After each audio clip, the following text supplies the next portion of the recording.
Hello, viewers of Connecting Parents and Educators in the Early Years. We are very pleased today to have Jasmine Navarro with us. That's Jasmine okay. is a family coach and she's been helping so many parents to cope with challenges.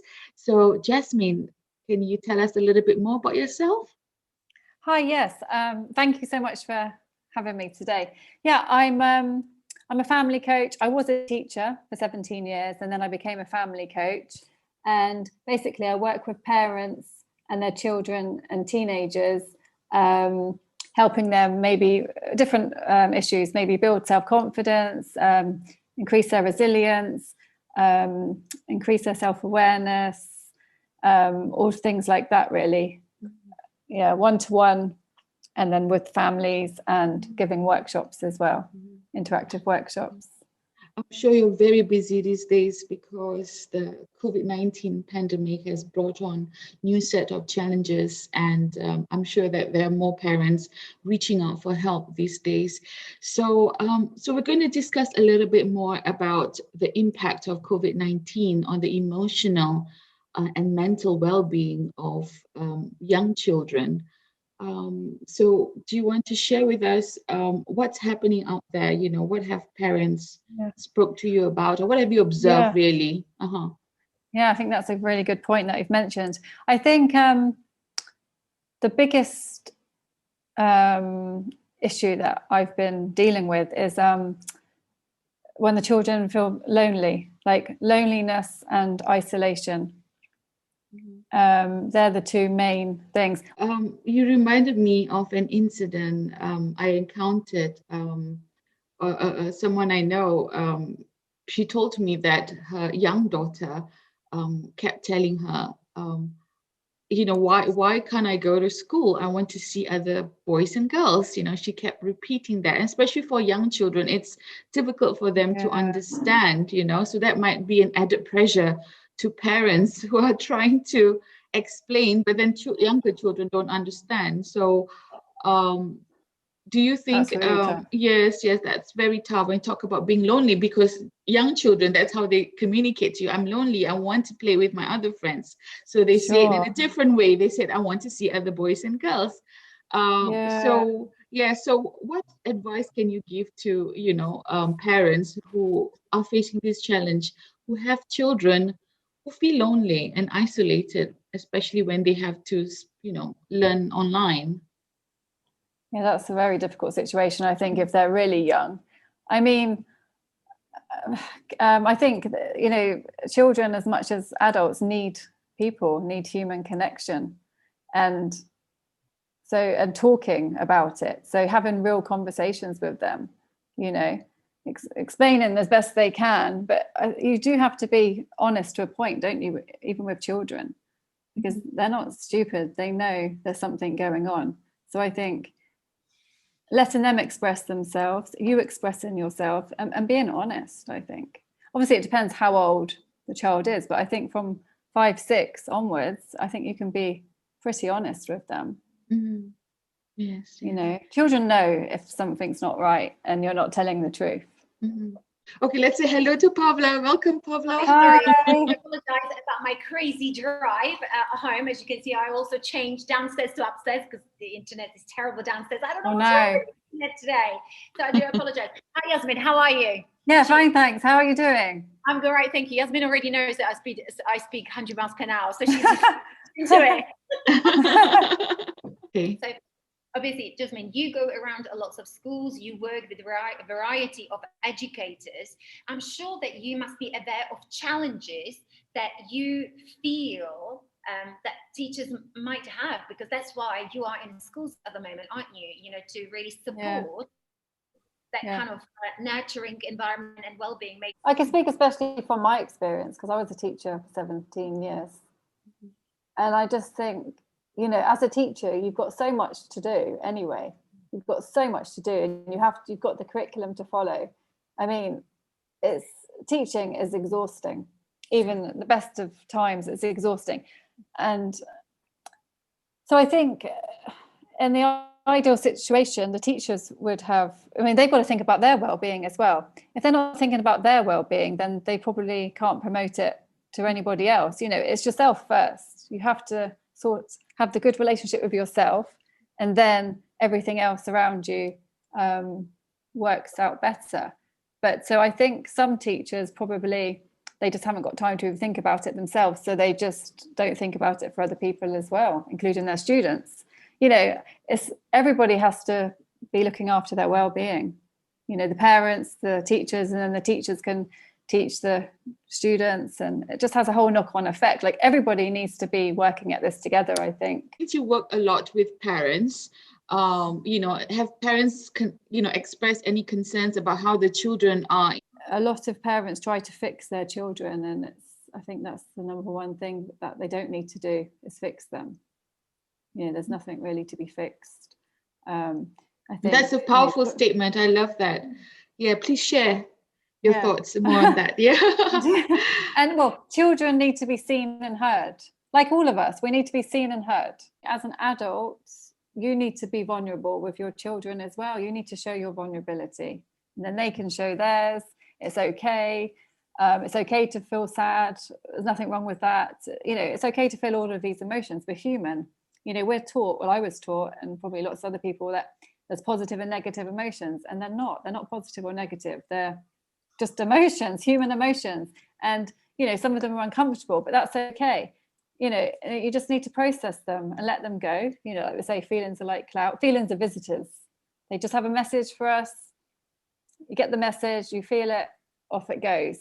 Whereas a lot of people, and they, you know, grow up, turn into adults, and they haven't learned to process their feelings. They avoid them, they distract themselves, get into, you know, then they start getting into things that are not good for them because they don't want to feel those feelings.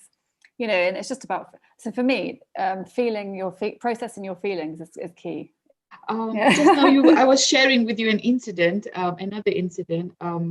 Someone has told me that, you know, I bumped into her at a bookshop, and I said, "Oh, where's your daughter?" And she said, "Oh, the daughter is absolutely terrified to step out of the house because her reasoning was, if I go out, there's a possibility I might catch COVID-19, and if I do fall ill, then I might be hospitalized, and then I could possibly die."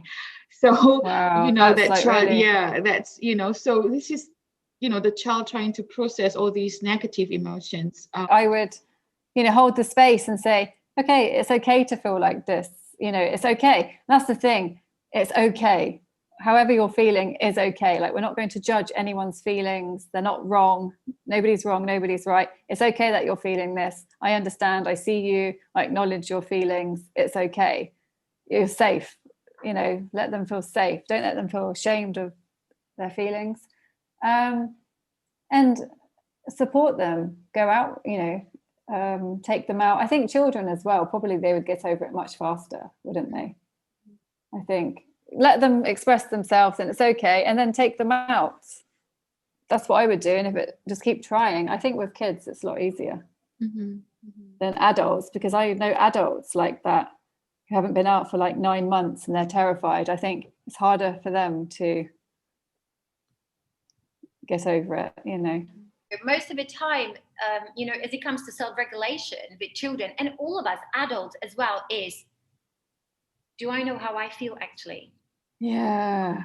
Acknowledgement of this. Yes, and yes. That it's a safe space for you to feel however you want to feel. I think it really diffuses a lot of, like, let's say, those negative emotions. Yes, 100%. Yes, exactly. It's when you build up and you try and suppress it to make it go away, that's just when, you know, you can have feelings for 20 years. If you don't suppress them, they won't ever, if you don't feel them, they will never ever go. They just get buried.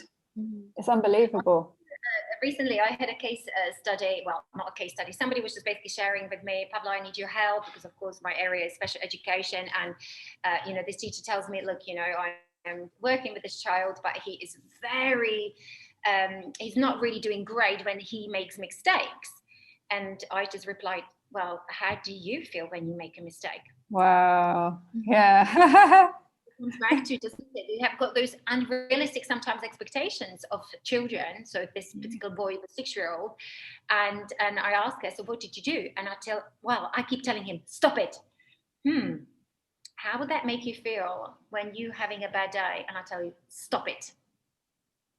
Yeah, exactly. And they're probably not even aware they're doing it. Yeah, indeed. And lack of I awareness. really want to kind of appeal that, as you said, Jasmine, before, the children need to develop those skills, don't they? They need to develop the skills to acknowledge how they feel deeply inside, because, if they don't, then it carries on into the adulthood, doesn't it? And, yes. Oh God, yes. And mask and pretend, and and these things are all locked inside, and then we have issues with mental health later on, don't we? Yeah, so I think it's very important to listen to children, to use active listening with children. Sometimes some things they say or something they show, you think it's insignificant, but actually it's very significant. So, I would encourage both parents and educators to observe, and listen to such moments, and to share this information with each other, so that how the children are expressing their feelings, how they're processing their emotions at home, and how they're processing in class. Now, I'm a teacher in practice still, so I'm working with 5 and 6-year-olds. So they have lots of questions, and sometimes in the middle of a lesson they would just blurt the question or their thoughts. They would just say, oh, you know what, why wasn't I in school the whole of last 2 weeks? I don't understand. Sometimes they just say that, and I think, as a teacher, even though it is not, it may not be seen as an appropriate time to discuss it right now because we're doing phonics or numeracy, but as a teacher myself who believes in emotional well-being, I stop the lesson and say, this is more important. Let's talk about that. Amazing. Yeah, we can continue later, phonics or numeracy and so on. But right now, this is what the children are feeling. Because if a child is thinking about that, he's not going to focus on what's being taught or what's being learned. And again, it invites conversation from other children as well, because they might be feeling the same way, but they're not expressing it as one particular child might. So I think, yes, as teachers, we have some autonomy in our classroom. It's how flexible we are. I think if your value is emotional well-being is very important, you will pause and take the time to help children process those feelings. Even for 5 minutes, 10 minutes. Exactly, even for 5 minutes. It didn't take very long. We always talk about self-awareness, don't we? The emotional intelligence that somehow will set you for life. And that's exactly what it's part of it, isn't it? To be aware of who you are as a person. Look, and accept who you are. Yeah, absolutely. With all the faults and all the flaws and all the strengths that we all have, and that uniqueness within us, to nurture it in that kind of direction. Exactly. And it's not about trying to be better or trying to do more. It's about accepting that you're enough. It's not I'll be enough once I've passed that exam or once I've done that, because then you're never going to be enough, are you? Because there's always going to be something else to achieve. But it's accepting who you are now. I'm guessing that it also depends on your upbringing, how open you are with your feelings, of expressing your feelings. And some of us may come from backgrounds who are not, who are not very open with our feelings. So it can be a scary exercise to put yourself out there. Vulnerable. You have to be vulnerable. Yeah. Yes. Brave and vulnerable. Exactly.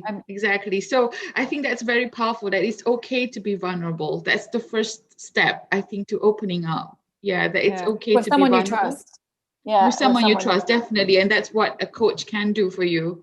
You work very closely with someone to process feelings, to work through the emotions, to gain that sense of awareness of, I love that powerful statement when you said you are enough.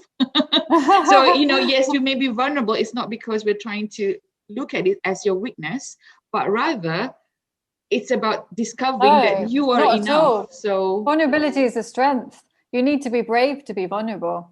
You can't show your vulnerability without having courage. When you show your vulnerability, it opens the doors for other people to share theirs. Yes. sometimes you have to be the first one. And I think as a parent, you need to be the first one, don't you? To set a good example. Yeah, you know, yeah. Feel safe to show their vulnerability as well, and that it's okay.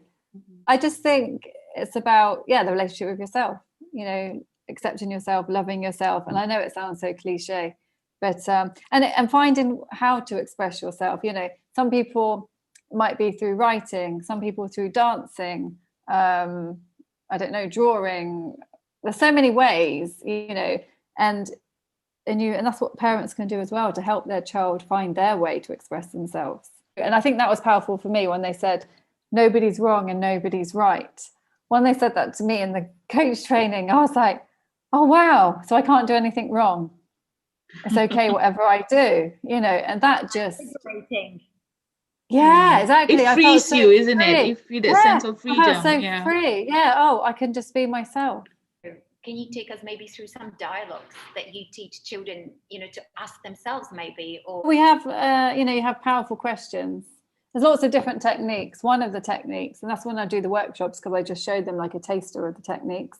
One of the powerful things in coaching is questions, because, you know, you never give answers or solutions to your clients or in the workshop. It's about them finding the answers within themselves. Powerful questions, you know, questions that make them think and sometimes have like aha moments. So definitely powerful questions. We do visualizations, past visualizations, future, present. So then they're tapping into their intuition. It's very intuitive, which is great, because so many of us are trapped in our head, you know, with stories and lies and limited beliefs. So listening to your body has all the answers. What else do we do? Different perspective exercises, because there's literally a gazillion way to look at things, and normally we just have two ways or one way of looking at things. But when you actually realize there's it's limitless how many ways you can look at it.